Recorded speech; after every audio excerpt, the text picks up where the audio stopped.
All right, Architect Olamido, the last time we were here, this glass doors were not here. So can you take us through the progress of what was there before to this point? So the last time myself and Lisi were here, I can remember very well that there are a few things we hadn't done. We hadn't done the tiling that you see here, the wood pattern tiling, we hadn't done that. We also hadn't done the tiling, which is the rough finish that you see. We also hadn't done the windows and then the sliding doors that you see up here. We also hadn't done the screeding. In fact, we hadn't done a lot when we were here the last time. But like I said, it is, little by little, one thing upon the other thing, one milestone upon another milestone. And for each block, it's the same kind of progress that we're seeing. For here, we have started the internal finishing work for all the units here. And like I said, it's part of our commitment to ensure that we finish the entire estate as a when due. So a lot of progress here. Question I want to ask. Yes. When we walk through the estate, we would see we started finishing some blocks at that end. Yes. Then kind of like jumped some blocks. Yes. Came over here to finish these blocks. Why didn't we just continue the way down? I'm happy you're saying that. Okay, so there's a video that would also reference, so for our viewers to see what this site looked like when we started work here. And so the truth of the matter is that we had a swampy area, a very terribly swampy area on this particular site, somewhere in the middle. And by the time we get there, we'll see what we had over there. And we had to do a lot of work, a lot of ground preparation. Typically, an average person would have just poured sand and started work. But no, we don't work like that. We had to remove every single kind of vegetation, every tree that we had already fought. We had to cut them into small sizes, move them out of there, ensure that we cleared that entire area as much as we could before we sand filled the other place. And now, because we wanted work to go on, we didn't want that to deter the progress that we are achieving. So we just merely skipped that very bad portion, and then we started from this end. And then we kind of like started from that end, started from one other end, and we eventually decided to close up in the middle. Exactly. Okay. So precisely this side of the estate was swamp? Somewhere around the middle, not here though, but somewhere around the middle, and we'll get there. Also, I want to ask also that how did you feel having to see the site in that state? Weren't you scared? Weren't you paranoid? Like, oh my God, I hope I'm not getting myself into something big. Okay, so if you know real estate very well, and I would say the grace of God, really, the experience I've had and the foresight that is necessary to see beyond beyond face value, so to speak. Because from what you see, you may be discouraged. And then I've even had some people even tell me that if they saw what we saw when we came in here, they won't even have invested at all. But it takes that foresight. And the thing about real estate is that you have to identify areas, pockets, that have the potential, that have that potential market value to do very well, regardless of whatever it is that is like a deterrent or maybe like an obstacle or something that may really discourage you from going on there. You have to look beyond that, because on the other side of that difficulty, on the other side, and same as it is, the principles that you have in life, also principles in real estate, you must look beyond the problem. Once that problem is solvable, okay, and you must engage professionals, in guiding you right as to how to attack that problem. But once it's solvable, go out to solve the problem.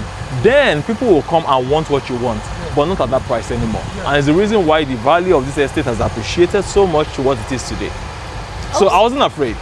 I was challenged, is the word, okay? I won't stand here and say it didn't faze me.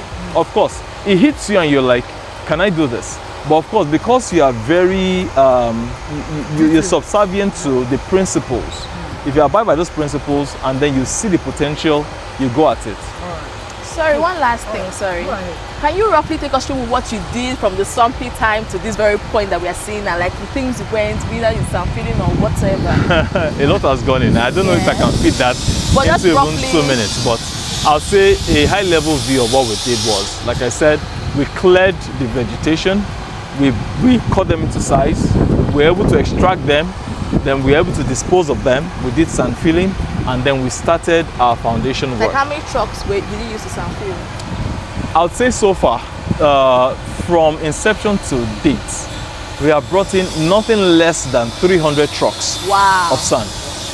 300 trucks to get to the level that we are right now, because it used to be a lot lower than this. But then again, you future-proof your estate by spending the money today, so that you prevent spending that money severally tomorrow. Imagine if we had decided to work with very low foundations here. Of course, we would have saved some money, but you see that savings that you make, you pay for it several times over the life of that particular project.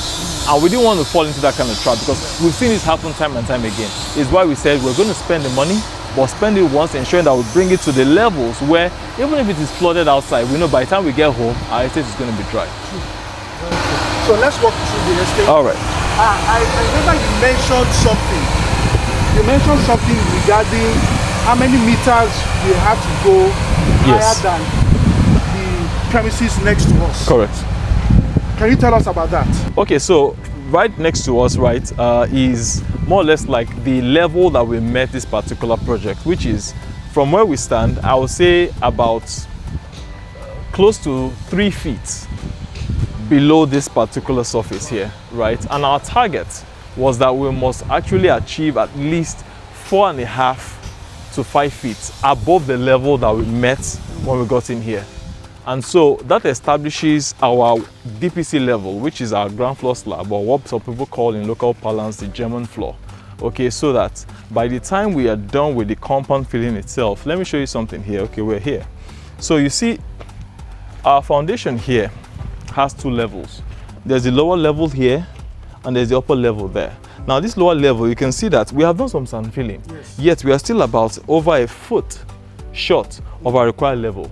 Now we're still going to do sand filling so that this lower part of the foundation, and it is the same way, consistent for all the blocks in this estate, is the same level we're going to pick to ensure that we are well above any flooding level. Okay, so this is our final compound level. This is the target over here. I particularly wanted to come to this point because in the last interview you and I did. Oh yes, I remember that. Stood up here. I remember that. That was the block there. Maybe the camera can pan and take a look at it. This is block D. So we stood up here and it wasn't roofed. Right. It was just the block wall. For context, we're going to reference that particular video so our viewers and our homeowners can see what it was. I remember you and I, we stood on top of the middle block there, the middle unit there, and then I was facing, perhaps we come this way. So I remember very well, like it was yesterday. So we stood up there, and this here was at roof beam level. Yes. We had done our block work, and we're yet to start, and we had a pile of wood here. Exactly. And so the carpenters were at work, and I was saying, oh, over the next week we're going to do all of that. And no, fast forward from then till now.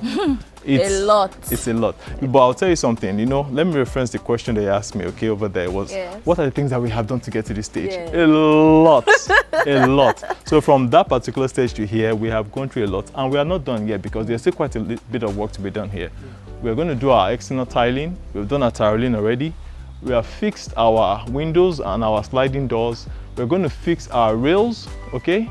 We're going to bring down these scaffolds, and we should be about done with the exterior of this building. So a lot has been done. See the POPs are done. Oh, POPs are done. It's done. Like I said, we have started internal works in full gear. Internal works are in full gear. So right now the project main focus is on internal works. Correct. And infrastructure. Very correct. Very correct. So this was the point we are showing. Oh yes. This was the level. And by the way, we are going to fence this place off, you know, because this is the boundary between our property and then our neighbors over here. So we're going to fence this entire thing off here. And then, of course, the jogging trail is just by this fence here, all the way down, like I told you the other time. Okay?